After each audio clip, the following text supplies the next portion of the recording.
basically what you want to do is to use flash, but really in a way that people looking at the picture will not recognize that you use flash. That is the goal of flash photography, right? All right, let me do a parenthesis here. If that's the goal, if you're not shooting creatively, like, you know, hard shadows and things like that, right? If you want to go for a natural look, the goal is to use flash, but really not looking like you use flash. The final image shouldn't look like you use flash, okay?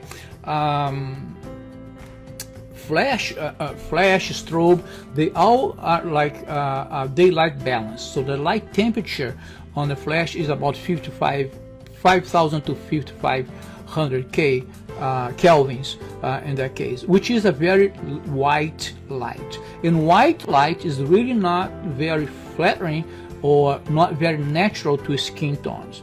All right, so that's why you need to be careful when you're thinking about light intensity.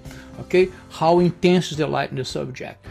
Because when we start photographing with flash, there's a lot of stuff that I need to be looking at, right? And sometimes I've seen happens with probably most of the beginner or even people who are making the transition from natural light into flash photography. They don't pay attention to the light intensity. You look at the ambient light is one intensity, and then you look at the subject. The subject is white, it's pale, because there's too much light.